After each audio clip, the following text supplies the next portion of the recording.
Copper smelter எனப்படும் Sterlite நாசகார நச்சாலை முதலில் மராட்டிய மாநிலத்தில் ரத்னகிரி மாவட்டத்தில் தொடங்கப்பட்டு அல்போன்சா மாமரங்களை வளர்க்கின்ற விவசாயிகள் இது விஷக்காற்றை பரப்பும் என்று சொல்லி பல்லாயிரக்கணக்கில் திரண்டு உடைத்து நொறுக்கிய போது முதலமைச்சராக இருந்த சரத்பவார் காவல்துறையை அவர்களை ஒன்றும் செய்யாதீர்கள், போராட்டம் நடக்கட்டும், நீங்கள் விலகிக் கொள்ளுங்கள் என்று சொல்லிவிட்டு மறுநாள் லைசன்ஸை ரத்து செய்தார்.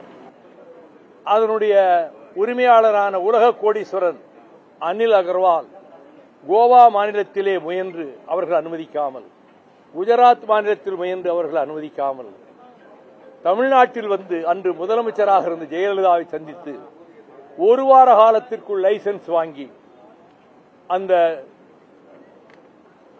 ஸ்டெர்லைட் நாசகார நச்சாலை தூத்துக்குடியிலே நிறுவப்பட்ட நாள் முதல், தொடங்கப்பட்ட நாள் முதல் நாங்கள் விவசாயிகள் மீனவர்களோடு சேர்ந்து எண்ணற்ற போராட்டங்களை, மறியல் போராட்டம், நடைப்பயணம், உண்ணாவிரதம் என நடத்தியும் பின்னர் உயர்நீதிமன்றத்திலே வழக்கு தொடுத்து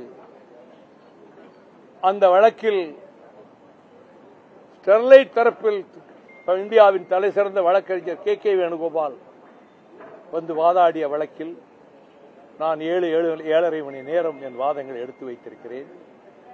ஸ்டெர்லைட் ஆலை நிரந்தரமாக மூடப்படும் என்ற தீர்ப்பு கிடைத்து அந்த உரிமையாளர் அனில் அகர்வால் உச்சநீதிமன்றத்தில் தடையாணை பெற்று மீண்டும் ஆலை இயங்க தொடங்கி அதற்கு மேல் மீண்டும் மேலும் மேலும் வழக்குகளை தொடுத்து அந்த வழக்குகள் 33 வாய்தாக்களை நானும் கலந்திருக்கிறேன். ஆலை நிரந்தரமாக மூடப்பட்டுவிடும், இந்த கோர்ட்ல இந்த கேஸ் போட்டதனால் நினைச்சு ஜெயலலிதா ஆலையை மூடுவதாக திடீரென்று அறிவித்தார். ஆலைக்கு சகல ஆதரவையும் கொடுத்த அரசு மூடப்போகிறார் நினைத்துக் கொண்டு, ஆனால் சுப்ரீம் கோர்ட் ஆலையை மூடவில்லை, ஆலை மூடும் தீர்ப்பை கொடுக்கவில்லை. பின்னர் மீண்டும் தீர்ப்பாயத்துக்கு சென்று மீண்டும் சுப்ரீம் கோர்ட்டுக்கு சென்று சுப்ரீம் கோர்ட் சென்னை உயர்நீதிமன்றமே மீண்டும் விசாரிக்கட்டும் என்று நீதியரசர் சிவஞானம், நீதியரசி பவானி சுப்பராயன் அமர்வில் அந்த வழக்கு நடைபெற்று அங்கு நான் 3.5 மணி நேரம் வாதங்களை வைத்திருக்கிறேன். நிரந்தரமாக மூடும் உத்தரவை தீர்ப்பை அளித்து அந்த மண்டலத்தை காப்பாற்றி கொடுத்தது. ஆனால் உலக கோடீஸ்வரனாகிய அனில் அகர்வால் இன்றைக்கு பல நாடுகளிலே Vedanta group has been black listed. தாமிரம் கிடைக்கவில்லை இந்தியாவில், அது வெளிநாட்டிலிருந்து இறக்குமதி செய்ய வேண்டியிருக்கிறது.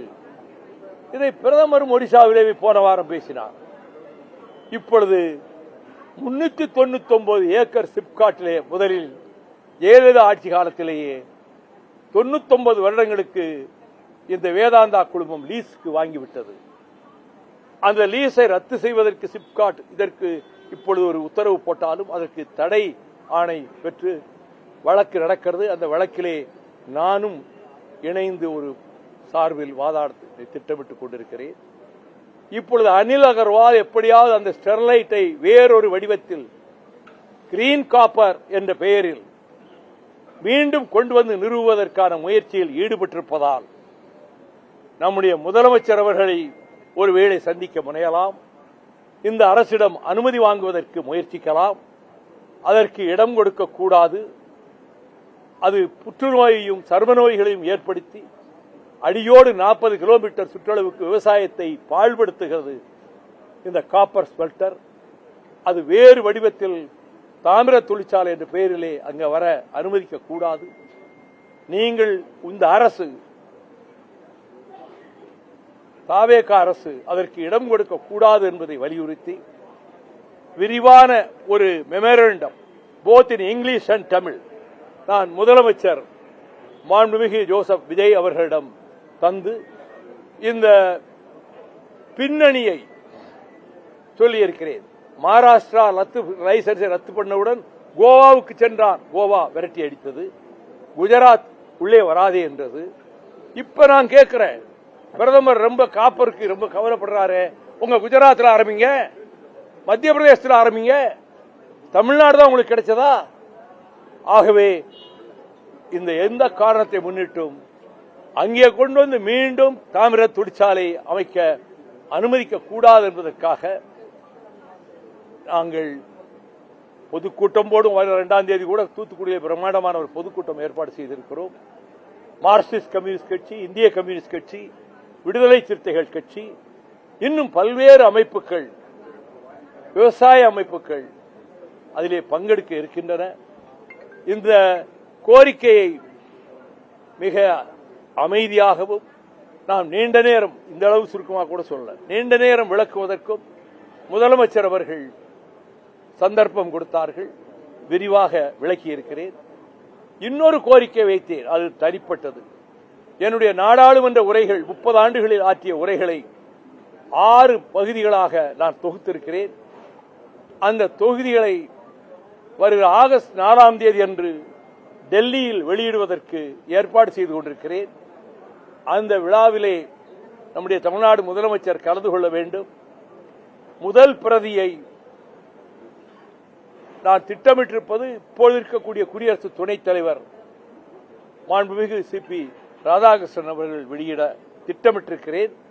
அவரிடம் அனுமதி கேட்க வேண்டும். நம்முடைய முதலமைச்சர் அவர்கள் முதல் பிரதியை பெற்றுக்கொள்ள வேண்டும் என்று கேட்டிருக்கிறேன். அதற்கு ஒப்புதல் தந்திருக்கிறார். அதை ஒரு கோரிக்கையாக வைத்தேன். இந்த இரண்டையும் எடுத்து பேசுவதற்கு நீண்ட நேரமாகிவிட்டது. அவர் அதை ஒரு 45 நிமிடங்கள் மாண்புமிகு முதலமைச்சர் அவர்கள் ஒதுக்கி தந்ததற்கு நான் முதல்வருக்கும் அரசுக்கும் நான் நன்றி தெரிவித்துக் கொள்கிறேன். எனவே பொது நலனுக்காக, தமிழ்நாட்டினுடைய வாழ்வாதாரங்களை காப்பதற்காக முல்லை பெரியாறு பென்னிகுக் அணையை பாதுகாப்பதிலும் நீட்டினோ நாசகார தொழிற்சாலை அமையவிடாமல் தடுத்து ஹைகோர்ட்டில் வழக்கு போட்டு தடை உத்தரவு 15 வருடங்களாயிற்று நான் வாங்கி அதை தடுத்து வைத்திருப்பதற்கும், நெய்வேலி நிலக்கரி நிறுவனம் தனியார் மயம் ஆகவிடாமல் வாஜ்பாயிடம் அந்த முடிவை மாற்றுவதற்கும், எனவே தமிழ்நாட்டினுடைய வாழ்வாதாரங்களை ஹைட்ரோ கார்பன் திட்டம் வரக்கூடாது என்பதற்காக, மேகதாட்டு அணையை கர்நாடகம் கட்டவிடக்கூடாது என்பதற்காக, காவிரி மண்டலம் பூராவும் ஊர் ஊராக சென்று கட்சியை பற்றி பேசாமல், கட்சி கொடி கட்டாமல் நான் பிரச்சாரம் செய்திருக்கிறேன். அதை போலத்தான் பொது பிரச்சனைகளுக்கு இப்பொழுது ப்ரொபோசிஸ் ஜூலிஃப்ளோரா எனப்படுகின்ற சீமை கருவேலி நாட்டு வேலிக்காத்தான் தமிழ்நாட்டையே நாசப்படுத்தி விட்டது. ஹைகோர்ட் ஜட்ஜஸ் செல்வம் அவர்கள், இன்னொரு ஜட்ஜும் இது அடியோடு அகற்ற வேண்டும், அரசே முன்வர வேண்டும், நீதிபதிகள் இதை கண்காணிக்க வேண்டும் தீர்ப்பு கொடுத்தார். நீங்களே அதை செய்யலாமே என்று என்னிடம் கேட்டார். நான் அந்த வழக்கு தொடுத்ததால் நான் அப்பொழுதே பல ஊர்களுக்கு சென்று, பல மாவட்டங்களுக்கு சென்று அதை அகற்றுகின்ற வேலையில் ஈடுபட்டேன். தற்பொழுதும் அதில் ஈடுபட்டு வருகிறேன்.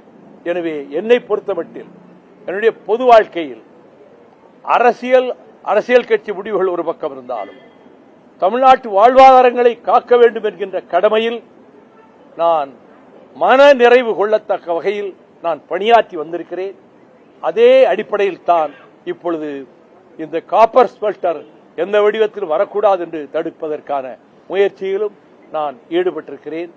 இந்த நோக்கத்திற்காகத்தான் முதலமைச்சரை சந்திக்க வந்தேன். என்ன சொல்ல வேண்டுமோ அதை விளக்கமாக எடுத்து சொல்லியிருக்கிறேன். அந்த சந்திப்பு எனக்கு மனதுக்கு மன நிறைவை தந்தது. சார், இப்ப ஸ்டெர்லைட் போராட்டம் வந்து நீங்க நீண்ட நெடிய போராட்டம் பண்ணிருக்கீங்க. குறிப்பா ஸ்டெர்லைட் ஆலை வந்து அதிமுக அரசு கொண்டு வந்திருந்தீங்க. அதிமுக அரசு தான் மூடி இருக்கு. குறிப்பா அதிமுக அரசு எப்படி மூடிச்சு தெரியுமா?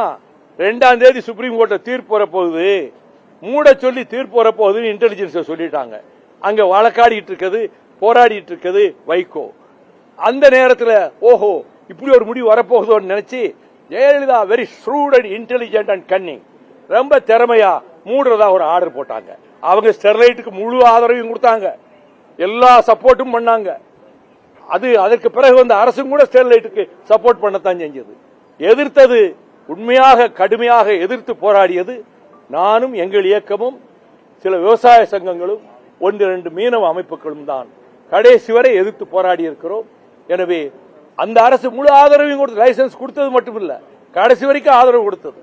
நாளைக்கு கவர்னர் அட்ரஸ் வந்து தொடங்க இருக்கிறது. நாளைக்கு கவர்னர் சட்டப்பேரவையில் தொடங்குறது. அதிமுக 2 எம்எல்ஏக்கள் கலைநல்லூர் சீர்காழியில் வெற்றி பெற்றிருக்காங்க. அவங்களுடைய நிலைப்பாடு என்னவா இருக்கும் நாளைக்கு தான் தெரியும்.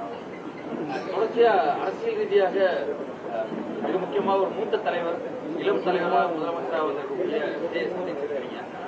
எப்படி பார்க்கிறது? அரசியல் ரீதியா என்ன பேசுறீங்க உள்ள? இங்க இந்த அரசு அமைந்ததிலிருந்து கமிஷன் என்ற பேச்சுக்கு இங்கே இடமில்லை. அது ஒரு மக்களுக்கு மனதை குளிர்விக்கக்கூடிய ஒரு ஆரோக்கியமான நிர்வாகம்.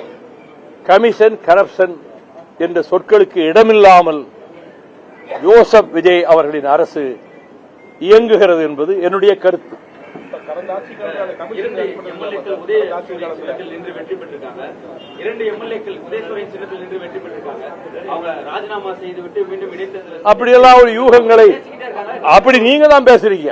உங்களை மாதிரி சில பேர் பத்திரிகைகள்ல இந்த ராத்திரி வாதங்கள் இருக்க கச்சேரி அதுல கடுமையா பேசுறாங்க. அவங்களா கற்பனை பண்ணி ஏதோ பேசுறாங்க. யூகங்களுக்கெல்லாம் நான் பதில் சொல்ல முடியாது. யூகங்களுக்கு நான் பதில் சொல்ல இயலாது. அது பற்றி இப்பொழுது எதுவும் சொல்வதற்கு என்னால் எதுவும் இப்பொழுது சொல்ல இயலாது. சீர்காழியில வந்து நீங்க ஓன் சின்னத்துல முதல்ல ட்ரை பண்ணீங்க. இப்ப அது அதுலயே நின்றுலாமோன்னு தோணுது. மனசுல தோன்றதெல்லாம் சொல்லிட்டு இருக்க முடியுமா?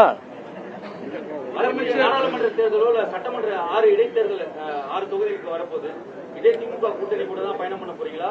இல்ல இளம் கட்சியா வந்திருக்கக்கூடிய தமிழக வெற்றி கழகத்தோட புது பாய்ச்சலோட நீங்க மூத்த தலைவராக கலந்து இருக்க போறீங்களா?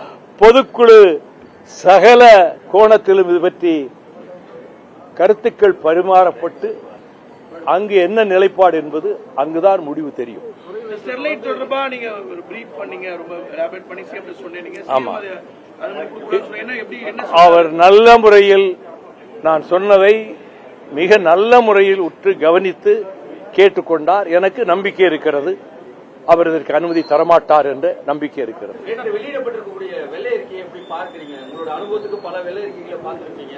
தமிழக வெற்றி வெள்ளை அறிக்கை வெள்ளையா இருக்கு, வெள்ளையா இருக்கு.